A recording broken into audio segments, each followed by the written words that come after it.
খা খবৰ লোৱাৰ কাৰণে ইয়ালৈ সোমালোঁ আৰু ইয়াতে সকলো ৰাইজক পালোঁ, আমাৰ কাৰ্যকৰ্তাসকলক পালোঁ, শুভেচ্ছা জনাইছোঁ। আৰু যিহেতু গণতন্ত্ৰত আমাৰ নিৰ্বাচনটো হ'বই, আমি বিৰোধী থাকিবই। আৰু নিৰ্বাচন বুলি ক'লে আমি সকলোৱে জানে যে ভাৰতীয় জনতা পাৰ্টি খুব পৰিকল্পনাৰ ভিত্তিত কামসমূহ কৰে, কাৰ্য সম্পন্ন কৰে।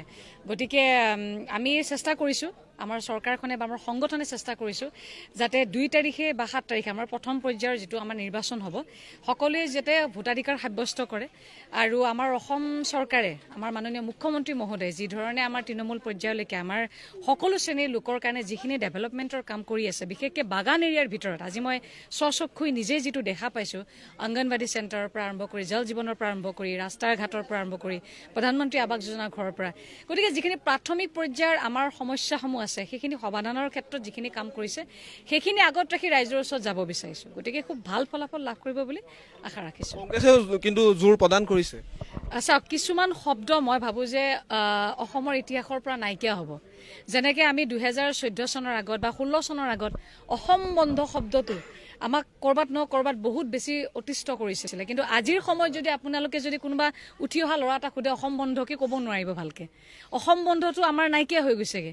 এইবিলাক যিটো পৰিৱৰ্তন আছে, আমাক এনেকুৱা ধৰণৰ পৰিৱৰ্তন আমি নৱপ্ৰজন্ম সেইখিনি সময়ত আমি বিচাৰিছিলোঁ। গতিকে মই ভাবোঁ যে তেনেকৈ আমাৰ কংগ্ৰেছ শব্দটো চাগে কেতিয়াবা ইতিহাসৰ পাতত থাকি যাব, মানুহে বিৰোধী দল বুলি বিচাৰি নাপাব। গতিকে মই তেনেকৈ ভাবোঁ, কিন্তু এগৰাকী নাগৰিক হিচাপে সদায় বিচাৰিম যে বিৰোধীও সদায় শক্তিশালী ৰূপত থাকক, কিন্তু দুৰ্ভাগ্যবশতঃ আমাৰ অসমত নাই।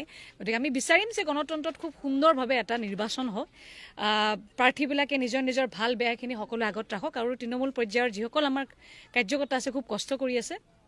গতিকে গণতন্ত্ৰত আমাক সকলোকে লাগিব, এইখিনি আমাৰ সম্বল, এইখিনি আগবাঢ়িব বিচাৰিছোঁ। কংগ্ৰেছ নেতাই আচলতে পাকিস্তানৰ লিংকৰ কথা ইতিমধ্যে আপোনালোকৰ নেতাই কৈ আহিছে, কিন্তু চাওক, সেইবিলাক আপুনি মুখৰ পৰা একো উত্তৰ নাপায়।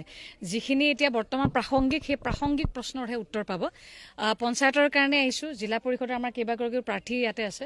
গতিকে তেখেতসকলৰ জিকিব লাগে, আমাৰ কাৰ্যকৰ্তা হিচাপে সেইখিনিয়ে মন। গতিকে অন্য বিষয়ত মোৰ কোনো ধৰণৰ মন্তব্য আগনবঢ়াওঁ। ধন্যবাদ। গতিকে খা খবৰ লোৱাৰ কাৰণে ইয়ালৈ সোমালোঁ আৰু ইয়াতে সকলো ৰাইজক পালোঁ, আমাৰ কাৰ্যকৰ্তাসকলক পালোঁ, শুভেচ্ছা জনাইছোঁ। আৰু যিহেতু গণতন্ত্ৰত আমাৰ নিৰ্বাচনটো হ'বই, আমি বিৰোধী থাকিবই। আৰু নিৰ্বাচন বুলি ক'লে আমি সকলোৱে জানে যে ভাৰতীয় জনতা পাৰ্টি খুব পৰিকল্পনাৰ ভিত্তিত কামসমূহ কৰে, কাৰ্য সম্পন্ন কৰে। গতিকে আমি চেষ্টা কৰিছোঁ, আমাৰ চৰকাৰখনে বা আমাৰ সংগঠনে চেষ্টা কৰিছোঁ যাতে 2 তাৰিখে বা 7 তাৰিখে আমাৰ প্ৰথম পৰ্যায়ৰ যিটো আমাৰ নিৰ্বাচন হ'ব, সকলোৱে যাতে ভোটাধিকাৰ সাব্যস্ত কৰে।